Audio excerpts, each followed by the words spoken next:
I'm Amanda Knox, and you're listening to Hard Knocks.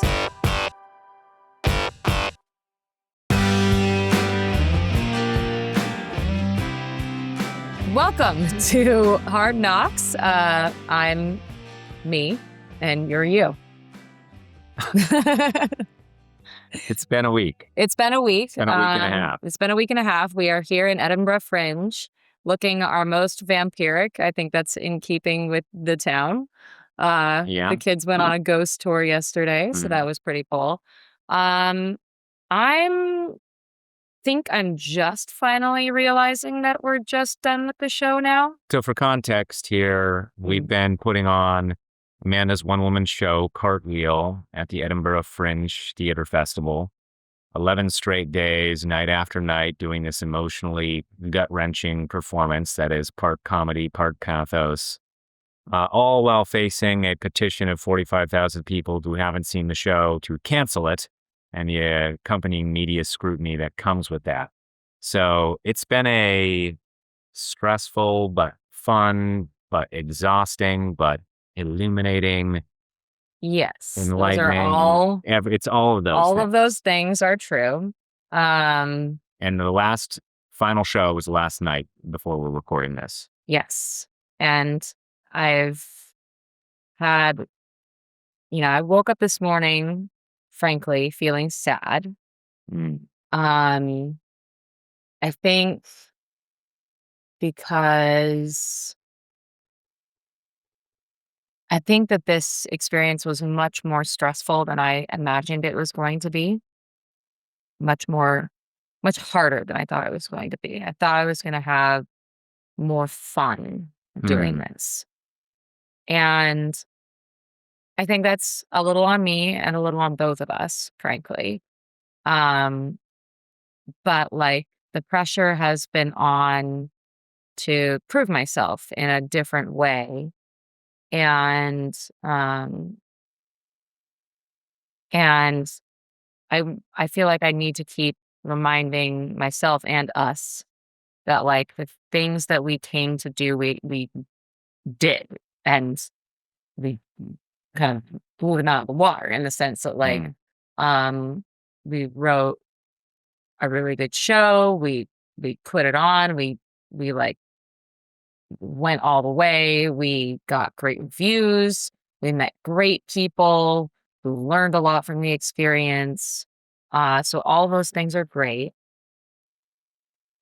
And I am having that sort of emotional hangover from doing a creative work where I'm feeling a little bit unsteady and adrift now that this thing that we've been working on and tirelessly, tediously, banging our heads, this process has been a lot banging our head against a wall.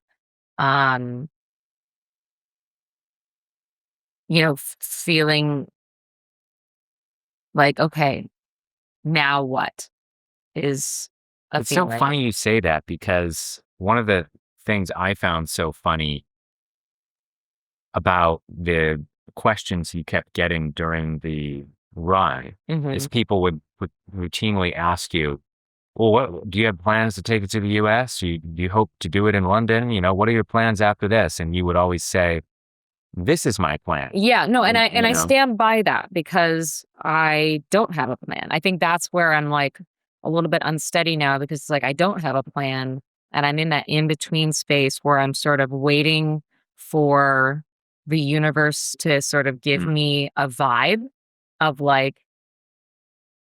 happens next. And I've talked to a lot of people about this, because, and I don't know if this is a good thing or a bad thing, or if this is a PTSD symptom or not, but being in a scenario that forced you to be really, really present and being sort of unattached to specific outcomes, and sort of and more just open to whatever the universe is going to give you, and just making the most of it, totally just thwarts any impulse you might have to have plans. I don't believe in plans, because I think that plans are things that life just thwarts, you know? And so I'm in this like in between space where A plan is just a list of things that don't happen, that as don't a friend of happen. mine often said. Exactly. So I don't have a plan. And I think the plan right now is to just be still. I feel like I've been needing to feel still. Reminds me of like when you've been on a treadmill or elliptical or even just going on a long run. Like you can't just stop. Stop. Yeah. You're like, whoa. Your legs want to keep going. Yeah. And in fact, it's good for your muscles to like walk it off for a while.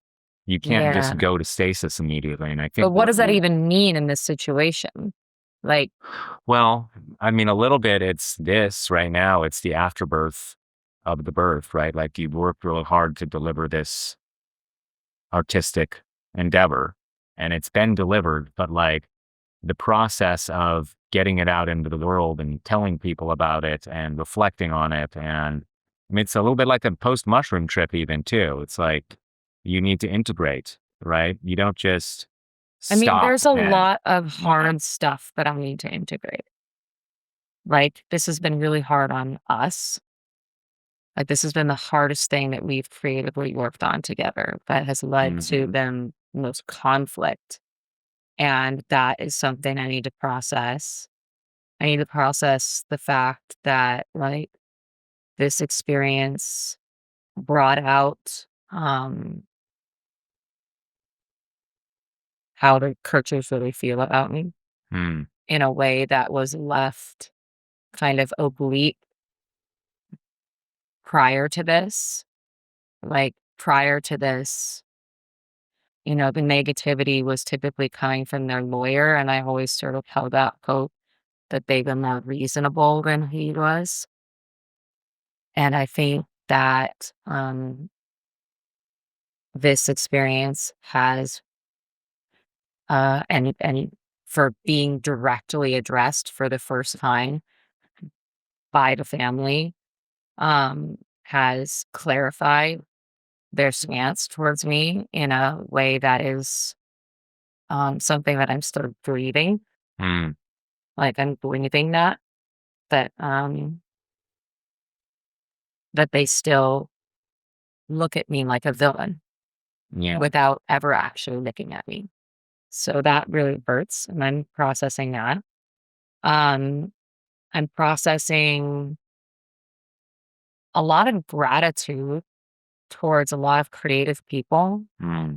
Like, one of the really striking things about just this Fringe experience is how much creative people understand how hard creative work is, and how there's this like all around feeling of wanting to uplift each other Mhm. because it's so hard.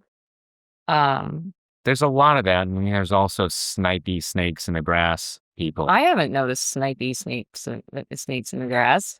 They're on Instagram, Oh, whatever, right? I mean, they're not to your face, right? But it's like there are people in the arts community that are jelly or oh. that are resentful. Well, I haven't Yeah. encountered those people on the ground, and on the ground, people have been going out of their way Yeah. to support a creative person. Um, and that's meant and to be recognized as a creative Hmm. person really means a lot to me because I think that that's one of the big takeaways from this experience is putting myself out there as a creative person and being recognized as a creative person, which is really validating. It just, it's really interesting the way that you've gone into this world. It's so unique because I don't think anyone else comes from a place of being very well known, but not known for for creative things. Yeah. And so you don't have the luxury of indifference of like a lot of people's journey here at Fringe. We've met plenty of these people is please come see my show. I hope people even know it Yeah, exists. when Right? and that's its own kind of luxury is the wrong word because that's its own kind of challenge. Like Well, it is true. I absolutely, and mean, it's that's the challenge devastating. I've had in my artistic career. Yeah, and it's Yeah. devastating to work really, really hard on something and to have either nobody show up or have people show up and then sort of like casually walk away being like you poured your heart out on Yeah. stage and then people casually walk away like, "Meh," like that's a whole Yeah. thing too. So that, and what I really like about the environment that I've encountered is like all of the creative people, we have different challenges, but ultimately we recognize that we have challenges, you I know? think the reason I would call it a luxury is that it's a luxury to be able to fumble and put out, work that is not quite complete or perfect and not be mercilessly judged for it. And Sure. like the journey of most creative people, whether you're a novelist or a singer songwriter or a stage performer, is that at the beginning of your career, when you're trying things out and finding your voice and all of that, you don't have the world's media glaring down your neck waiting for you to fade. Mhm. You have a different problem, which is I hope people notice. Mhm. And that's the perfect time for you to try things out and make mistakes. And you know what? That direction wasn't right. Let me try it a different way next time. And that is a luxury because I've done book readings where there were 4 people in the audience, Mhm. and I've written poems Sure, and yes, that no one reads. being able Right. to fumble and make mistakes and be imperfect, I do not have that, obviously, and that's challenging, um, especially for creative work Hmm. because creative work is by definition imperfect, and, um, and being in a position where everyone is sort of looking for ways to say that you failed, that's its own particular challenge that I am facing. And it's not doesn't feel good.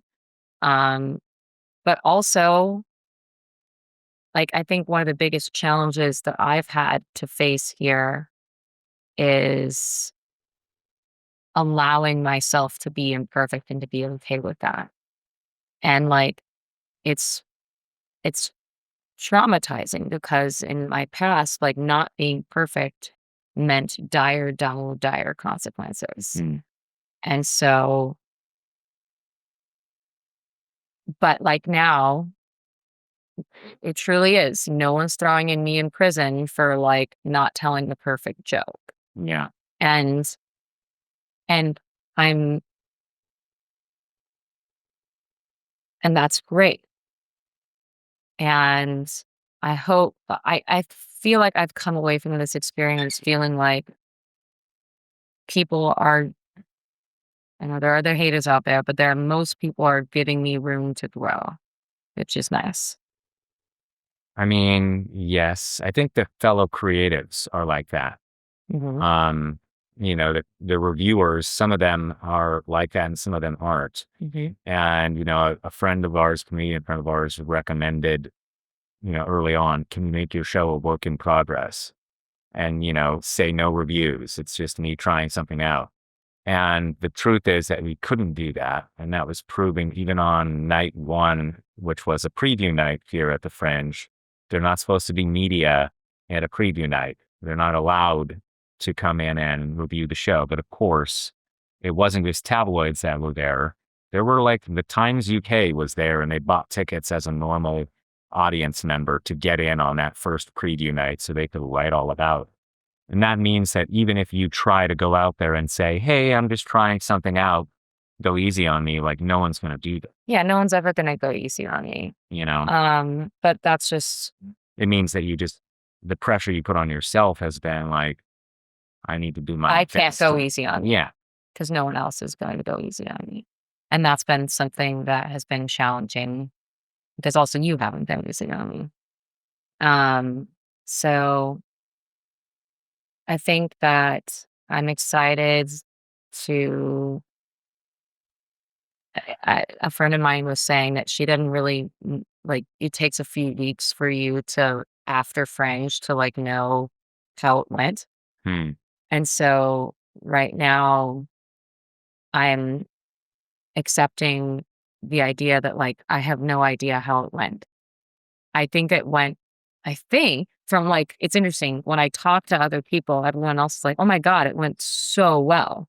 We got, like, four-star review in The Guardian, which is fucking unheard of, and all these, great people in the industry now recognize you as a creative person. That's great, and that's great, and it's true. But I'm trying not to like feel attached to anything right now, and just sort of. I mean, we're so right at this moment close Are to the you work. are you doing that thing you do of like something good is happening, and so that means probably something bad is coming? Well, I don't know if it's good or bad. I think that's what's interesting is it's like typically in my life, the verdict is pretty clear Yeah. when it happens. And then I'm like, okay, I know how to deal with this. And this one feels more ambiguous. Like I don't really know what the verdict is. And and so that's a little unsettling for me. Hmm. Um and again, I'm I've been putting myself out there and now I'm just sort of opening myself up to seeing like, okay, what does this all mean now? And trying not to like label it. Hmm. Um, because that already sort of like determines what path you then take. So I don't know. I do know that the kids have really want to be spending time with me and I really want to be spending time with the kids. I miss home. Yeah, I mean, I think it's the inverse of the normal routine, which is different. Like it's usually we clock out of work and then We spend the we evening with make them. dinner together. We spend the evening, we do bath time, we brush teeth, and we have now been working at nights because we're putting on a show, and so we're spending mornings with them, and then Mhm. we don't get to see them from 2 p.m. onward, Yeah, right? which is And just weird. it's kind of the same amount of time, I know, right? but But it's different. Yeah. Are you too close to it right now to answer the question, what have you learned about I'm too close to it. performance or comedy or It's yeah. too close to it. Like, frankly, it's a little bit I don't even know what we're doing here because it's like I'm still I'm still kind of in it still, Yeah. I don't think I'm gonna have coherent thoughts about that are that resemble processing when I'm still sort of, like, feeling the emotions of it, you know? Well, I think giving yourself time to reflect is a wise move. And the thing I suggested to you this morning when you felt like something was missing, like I think you said you didn't feel called anywhere. You didn't feel called to do anything or take the next step. And as I told me, you're supposed to be receptive. You know? Like you're not always supposed to be doing something. And Yeah, it's maybe this just is the time to read a book, you know? yeah, Um, I'm just this experience also costs us a lot of things. So, and aside from money. well, it cost a lot of money. Yeah. So, I'm thinking about that. Um, That's true. I'm thinking about how your Wikipedia article now says Amanda Knox, author and comedian. it's so wild. Yeah. Woo! I love it. I'm I feel like I'm even just that fact I need to like sit with for a moment to be like, wait a second. S- Something is literally being rewritten, you know? Yeah. You Well, it's know? like what makes you an author? You're an author once you write a book, Right. and you've now done an 11-day theatrical one woman show that you wrote and produced, and performed. Like, that's a big deal. That's like running a marathon, Yeah, I you do know? love throwing myself in the deep end. Um, I don't like wading into things. I feel like you learn the most just by doing it Hmm. and just come hell or high water getting it done. Um, and I It's, agree that that yeah. is certainly the thing. It's also, I think unless people have done this, they probably have no idea. I certainly had no idea until we did this. But doing a theater festival like this, a fringe festival, and I feel like I can confidently guess now that the Adelaide Fringe or other fringe type festivals would probably be similar in this regard, and that everything is a little makeshift and janky, and there's high energy and enthusiasm, and there's drunk people, and there's lots of chaos, and lots of people who put lots of time and energy into making beautiful things happening within that chaos. And compared to other forms of theatrical production, um, it's on the end of the spectrum where, I mean, just for example, you have 15 minutes to get in, to load into your venue and set up your show, because the last performer before you has 15 minutes to get out. And, getting your whole stage set up, miking up, mic checking, doing your sound cues, getting your lighting all set, all that stuff in 15 minutes is wild. And it's frankly stressful. And I'm glad that we're not having to do that again tonight, in this Groundhog's Day rhythm. And just compared to some of the preview shows we did in Seattle, we did a show at the Tacoma Little Theater where they have a real tech booth, and the audiences is in real theater chairs. Everyone has a great seat. They all file in. The show doesn't start until they're all in there. Everyone's cracking a beer in the front row. There's no latecomers that are being escorted in. There's no other show that has to get out of there right before you get in there. And and your tech booth is actually behind glass and everything is pro. That was brilliant. I loved that. And this experience has been so different than that. But also fun. And it feels like, because you're running into creative, yeah. You're literally running into creative people constantly. Yeah. I mean, literally coming as they're leaving off, there's a guy carrying in a bass drum for their show, Yeah. Which is cool. And you're like, dude, but that makes me feel like that's a version of Deep End for theatrical production, because if you can keep your head about you at a Fringe rhythm, it's a lot easier to handle producing and stage managing something when you have more than 15 minutes to make it happen,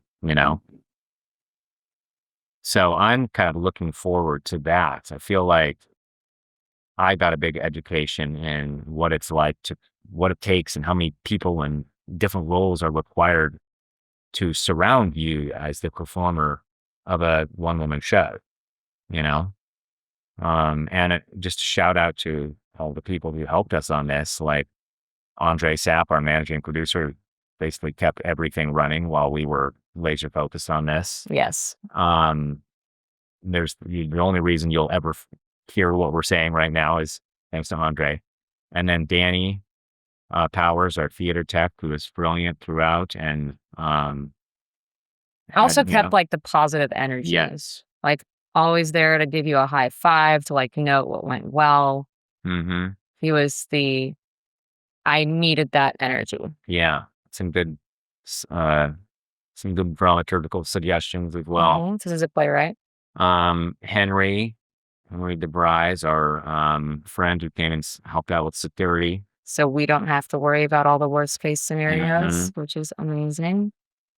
Rose, being so present and good with the kids. Yeah. So that we knew that when we walked away, they're getting what they need. You look beautiful every night. Thanks to I know. Ainsley. Ainsley's so good. I never felt more pretty than when she was working on me. I'm going with Seth. I'm I want to know what you do. And then, all of the Carrie and Katie at the room for supporting us despite everything, and Ollie at Live Nation for supporting us through everything. It's been a real, it takes a village to do this. And I think the pressure was on me to make sure everyone felt like what they were doing was worthwhile, And I can pretty confidently say everyone on the team feels that way. You brought the heart and the energy to the show.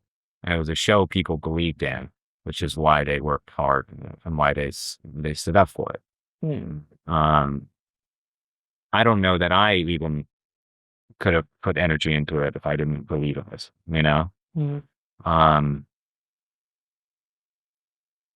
I think it's an important show.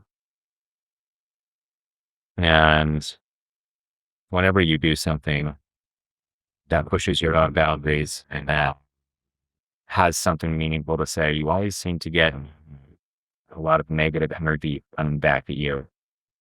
But it's also the Streisand effect. And it's also, I mean, you know, here's it again, like, it just proved the point of the show. Like, that's mm, where the insane irony of it all is, like, the fact of the petition itself and everything they claimed and all of the negativity and all of, like, I I was talking about those things in the show, yeah. and it's like, "Guys, you're just proving why I should be doing my show." So, I kinda have to laugh at it. Yeah. I mean, I also think that bad faith critics and haters who come out and attack you based on ignorance with false claims, like that emboldens the people who actually know the truth and who are and can see things clearly to speak out. So I think in the end, it all kind of works out, you know? Mm. No, I just need to walk it off, I think. Yeah. Yeah, I wanna go walk. We need to do another post Fringe recap a few weeks from now. Yeah. A lot of people have been asking, there was a sold out run of 11 days. So there were 150 people in the audience each night. So, So, over a whatever thousand that is, people. 1,600, 1,700 people. And then you get a handful of shows in Seattle. So another, I don't know, 600 people in Seattle, maybe. And that's it. It's the population of people on planet Earth who have seen this show. And so everyone's like, how can I see it? Even on Twitter, people are asking me, like, are you going to put it on YouTube? I've seen it. And the answer is no, it's not going to go on YouTube. Sorry, guys. Because it's going to evolve and change and become refined. And I think I'm gonna do more prison jokes. Yeah. Yeah, I think I'm gonna write some more prison jokes and spend a little bit more time in that kind of space.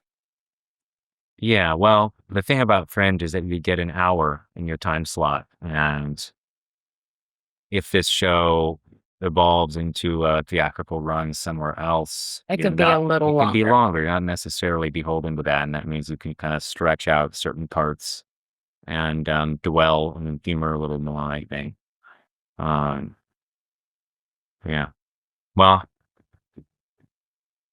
what is it? What are we even discussing here? I mean, I think you're just I mean, at least the way you advertised it to me is like we're just sort of brain dumping out in the immediacy after Yeah, Fringe. but now I'm like, I figured by the end of our brain dump, we would have hit upon a theme to encapsulate what this musing was all about. I mean, this musing is all about the aftermath of creative work and how The sort of creative afterbirth. yeah, the creative afterbirth, which is Mm. like discombobulating and disorienting. Um, and I think it is interesting that like when you don't really know in a lot of times in life, you don't really know what a thing is until a good beat after it, Mm. you know?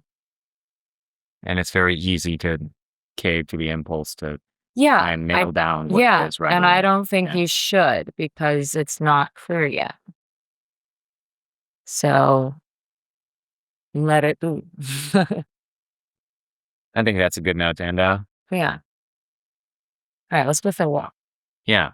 A walk to a cocktail. Yeah, Yeah. sounds great. You know where to find us. On at amandaknox.com. Like She gave all her charisma to the show. I am Yeah. so dead. Like this is a good sign of what it looks like to have done creative. Like I just can't think right now. I'm genuinely dazed and confused. Yeah. All right. More soon, everyone. Thank you. Ciao.